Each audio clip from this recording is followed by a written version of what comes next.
Hi friends! For today's activity, we are going to do a little recycling of our own. For the read aloud this week, I read a book called Sam Helps Recycle, and it's about this dog who goes and he helps his family recycle different things like paper and cans and plastic bottles, and it talks about the whole process of doing some of that. So what we're going to do today is we are going to recycle some old paper and turn it into new paper. Now, when you recycle your paper, this gets done through a bunch of big machines, which is why your paper that you buy from the store or that we have in the classroom is really super flat.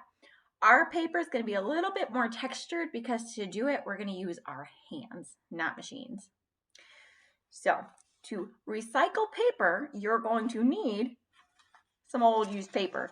I have my paper from my cutouts for the fish that I made you this week, so I'm going to go ahead and recycle the scraps. And I also have a box that I'm going to recycle. I'm going to tear that up a little bit and see if I can add that to my paper. I also need a bowl and some water.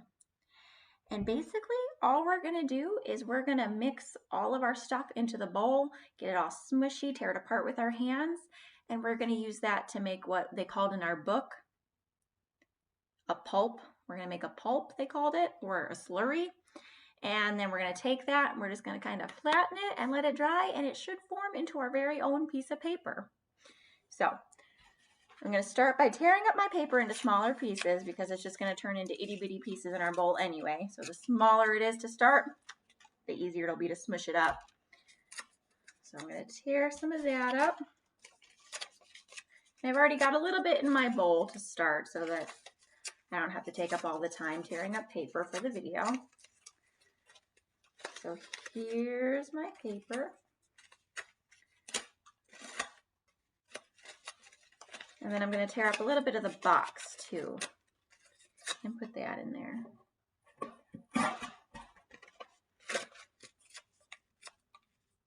Now the box is a little thicker than the paper, so it's probably going to take a little bit longer to get soggy. So after we tear this up, we're going to add our water to the bowl and we're going to smush it all up with our hands. If you want it to be a little easier, you could let it soak for an hour or so and let the water really get into the paper and the cardboard. But it should work without soaking it as well.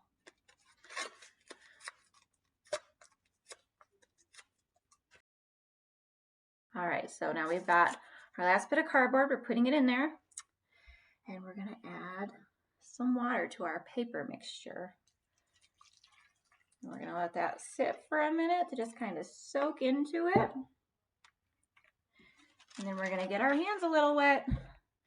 So once it sits for a bit, you're going to start to just kind of smush it up with your hands. You don't want the paper to be in big chunks anymore. You want them to be itty bitty. So you're going to smush those and tear those as you go until you get a nice pulp, a nice mushy mixture.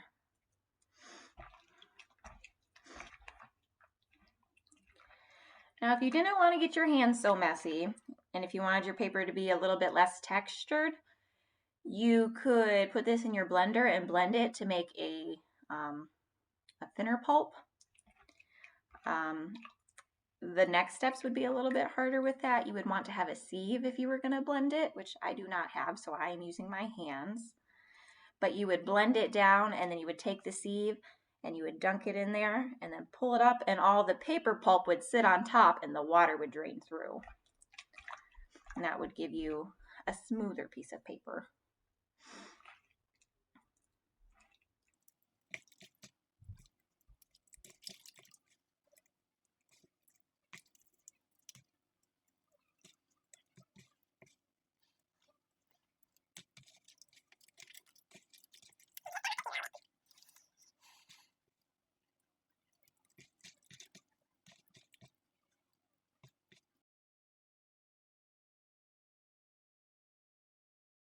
So you're just going to keep mushing until you basically have a pile of mush. You don't want to have any big pieces of paper in there.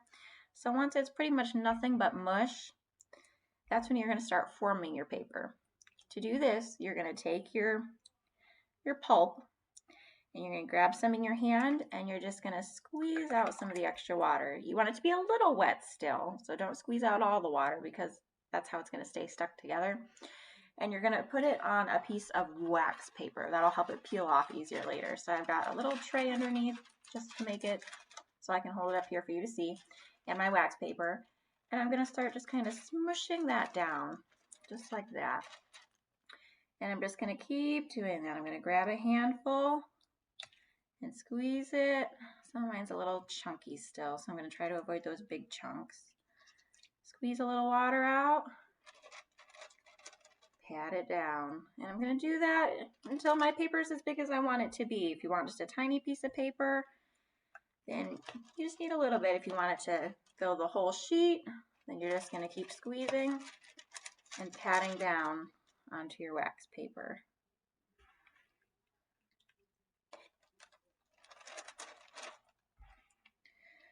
Once you're done doing this, you're going to leave it sit for about 2 to 3 days. I have a piece of paper here that I made, and it sat for about 2 days, and it's still slightly damp, but I will be able to show you the finished product with it.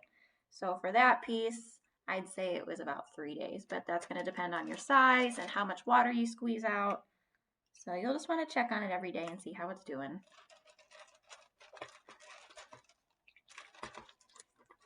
So as you can see, my paper is starting to form. I'm smashing it all together. I'm smashing it down. And as that dries, that's just going to stay stuck together to make a new piece of paper. As you can see, mine's not all one color because I added that cardboard, so you can see my little flakes of cardboard stuck in there. Otherwise, it would just be a yellow piece of paper. And you can see it's going to be kind of bumpy because we can only mush it so much with our hands. If you let it sit for maybe a day or two in the water, it might just completely disintegrate, and then maybe it would be a little less textured, but I have not tried that. So if you do, you'll have to let me know how it turns out.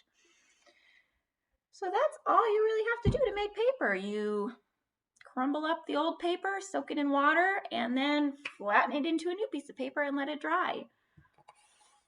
I'm going to show you the piece that I made the other day just to show you that it does stick together and it works out. Here we are.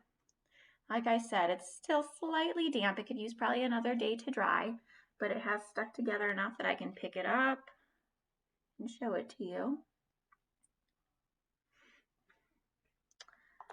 And there you have it. I'm going to take my pen. I'm going to see if I can write on it. It might not work quite as well because it's wet still, but oh, look, there we go.